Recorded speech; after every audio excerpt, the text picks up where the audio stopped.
Hello everyone! Today I wanted to give you a quick tour of how I have my altar set up. It's actually just the top of my dresser, but it really serves me well because it's right across from my bed, so I see it when I wake up in the morning and of course when I go to sleep at night, and it's just really convenient to have all of my tools here so that I can pull a card each day, look up the meaning in the book, and then take any of my other tools if I need to do something with them at the moment. And this is actually where I'm going to start. It's my first tarot deck, the Ethereal Visions Illuminated Tarot deck by Matt Hughes. And really all I have to say about this is that the art is superbly gorgeous. I love all of the foiling. I used this tarot deck daily, or I used to use it daily. And of course it has the included book with all of the meanings according to Matt. And then it's got, each card actually has kind of its own pictures, so the numerical ones. Oh, and it has this really nifty symbol on the back here, which I think is just really lovely. I love all the colors in this set and that Art Nouveau kind of style. And if you can see, it has a full picture for each, including the minor arcana, and each card has that beautiful foiling around it. So I really can't even say how much I love this deck, and sometimes I just look through it just for the pictures. And next up are these beautiful stones from Stone Harbor actually. When I went on a trip with my friend, we walked along the beach and picked up a bunch of these, I call them moon rocks, I know, or like moonstones. I know they're not that, but I just love the way that they look so translucent and glowy, and they just remind me of the moon, and I always thought of them having charged in the ocean, which I think is just such a close relation to the moon because of the tides, etc. And I think they're really special, and sometimes I'll take them out and just hold them and kind of roll them around in my hand, and they're really special to me, so I keep them in these little jars and I have them on my altar. And these are little sunflower petals. When I was leaving my job that I really liked a lot at Starbucks, I was really gonna miss my coworkers, and as a nice gesture on my last day, they bought a bouquet of sunflowers, and I dried the petals and I put them in a few of these little jars. I have a lot of them in reserve in another container in another room, but these are the ones that I keep on my altar. And this cute little bell I got from a witch shop in Baltimore, and it caught my eye almost as soon as I walked in the door. It was only a few bucks, and since I don't do any smoke cleansing of any kind, and my boyfriend and I are pretty smell sensitive, I just use it to clear the energy in an area when I'm either trying to read cards or do spell work, and it really works well for that. I love this little bell.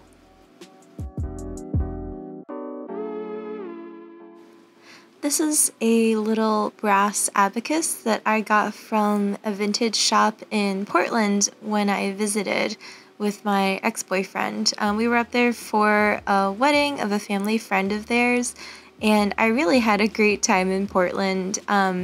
I really love this abacus. I've always been interested in numerology, even though I don't have a good understanding of it, and I haven't really kind of studied it, but it kind of reminds me of that, and I feel that if I ever really wanted to just tinker with something, I could just fiddle with that. And then this is actually a little plant in a vial, and this is another one of my Stone Harbor treasures.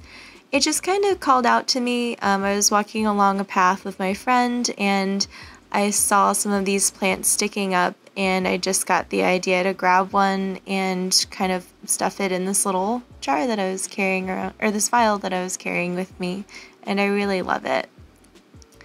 I also have here a Leopoldite, I think I'm saying that right. I'm not really a strong believer in like crystal healing, but I love crystals and I think that it's cool that they have that significance and they're so pretty. And this one is said to ward off depression, and I also just love spherical crystals. I don't know why, I just really like a smooth spherical shape. It's kind of relaxing for me to hold. And I'm sorry about that little cut on my thumb. I didn't realize that I had it until after I was filming and editing this video. And then this is just a little amethyst bead that I got from Michael's on sale one day, and I've got a bunch of those laying around. And this little fake flower, it's probably from Michael's or something like that. This is actually my book of mirrors that I had mentioned in my Book of Shadows video. And it's an old anthropology journal that I got a while ago. I'm not going to open it because there's a lot of personal stuff in there, but I keep that on my altar as well. And this is Dragon's Blood ink, and it's said to have magical properties. I tend to use it most when I'm doing sigil work, and I have some of it in my Book of Mirrors as well, and it's just something to give a little extra oomph to some of my spells, especially if they're really passion-fueled. This is a little lucky cat charm that I received as a gift. My best friend's house in high school burned down, and her uncle actually bought this for me because he said that he really appreciated how I had tried my best to take care of her and her mom in any way I could. Obviously, I was really young at the time, but he bought this trinket for me at a little Korean market shop that we were at, and it really means a lot to me. So I keep it on my altar just to kind of honor that kindness that their family has always shown me, and this charm really means a lot to me because it makes me think of that time. And this might seem strange to some people, but I actually keep my change on the altar. I just think it's nice to kind of cleanse it of any energy that other people have left on it that's really negative or something like that. So I just kind of keep it in a glass jar near all of my other sacred stuff, and hopefully if I ever need to use it, it'll give me good luck or something. And this is a little shawl pin that my boyfriend got for me. I was really feeling ultra down and I didn't have enough money to really buy anything at this sheep and wool festival that I went to, but he gave me some money and I bought this beautiful shawl pin. I love the motifs on it. It's by Jewel, Juul, and I love all of her stuff. So I'll link that below, but this is one of her newer designs, or new to me, and I put it on all of my knitting that I had knitted with intention, and I charge it on my altar here. This is another Stone Harbor treasure. It's a big old abalone shell that my friend found for me on the beach, and it used to have that lovely oil slick shine in it when it was new, I guess. And so I just love the way it looks, and it's so solid and big, and I keep my quartz crystals in it. Again, they're just beads from Michael's or something that I got on sale, and so they're nothing super ultra special, but I figure I'd charge them on my altar in case I ever need to use them in a charm or a spell or just to make something for someone. And here are just more of those moonstones, and I have a bunch more in these little jars over here. There's the sunflower petals, and again, this is from Stone Harbor as well. It's those lovely metallic looking shells, and so I put them in another jar just to kind of keep them safe, and I look at those also from time to time. This is my mini cauldron. I also got that from somewhere near Stone Harbor. And it's cast iron, so you can burn stuff in it, and I really just wanted a smaller cauldron that I could keep on my altar. And I charge stuff in it. Sometimes I scry in it, though that's rare. It actually rusted when I was at the beach, you know, just kind of put stuff in there like that.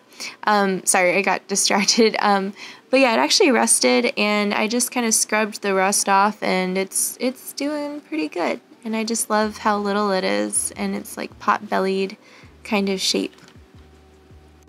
And this is my wand that I made. It's just one of those amethyst beads from Michael's again, with a gold wire. I had some of this left over from jewelry making that I had done in the past, and I just kind of, I don't know if you can see it, but I threaded the wire through the hole in the crystal, and I kind of just lashed it to the top of the stick. And the stick is just a random stick that I found while I was walking out on the trail with one of my coven mates one day, and something about it kind of just spoke to me. I picked up a bunch that day, and I soaked it, and I debarked it, and cleaned it up and everything, and it just became a wand. And then this is another lucky cat. I believe I got it around the same time as the charm, but I don't actually remember, but it's just another echo of that same sentiment, that lucky cat symbol that I find so special. And then this is just a ring dish. I've got all the rings that I wear every day, and you know, they're all just kind of in here so that I can grab them easily, since the dresser is just right by my closet. And this is the tarot deck that I've been using the most lately. It's the Cat Tarot by Megan Lynn Knott. And I got this while I was on my trip at the Sea Witch Festival at Browseabout Books, and I'll go ahead and link it again below, but I'll be giving a short review of this in this video. So first of all, you've got this guidebook here, as you do with many tarot decks. And as you flip through, it actually has the illustrations in there, along with both the upright and the reverse meaning. And the design on the back of these cards is really cute and fun. Let me just back up a little. I've got it on this turntable for no particular reason. I just like it. There's some fake moss from like Michael's, some of those crystal beads, a fake flower, a little bottle of sand. This is again from Stone Harbor, and I just wanted to take a little piece of that beach with me. And this is a pendant from Wildwood Moon Studios. I think I had mentioned it in my 18th century witch outfit video, but I really love it. The leather strap that it came on is actually broken right now, and until I find a replacement, I kind of just put it on top of my tarot deck to charge it here, and I really like having it here actually. So down to these, the design on the back is really beautiful. I love these cute little icons, and the art is just so cuddly and to die for. I love how she captures the personality of the cats. Like, I really think that every cat has its own little personality, and it really encapsulates to me the most positive, purry, cuddly form of the tarot cards. It's, the deck feels like it's purring to me. I really love this, especially for a daily pull. It's not quite as harshly truthful as the Ethereal Visions deck, because this deck just felt more serious to me, the Ethereal Visions deck. And it was one of those things where tarot readers will tell you, like, you know, it's like, wow, way to kind of beat down on me, deck, when I already knew what I was doing wrong. But I find that this Cat Tarot deck is a little gentler in kind of what it's telling me every day, and I just love the cat motifs. It always brightens my day to see cute little kitty art, and it's kind of unlike any other Cat Tarot deck, because there are other tarot decks that feature cats. So I highly recommend this deck, absolutely, if you guys are looking for a really cute tarot deck. I hope you guys enjoyed this look into my altar as I have it currently set up. Go ahead and give a like and subscribe if you like this content, because I have more coming for you next week. Thanks so much and have a great one. Bye-bye.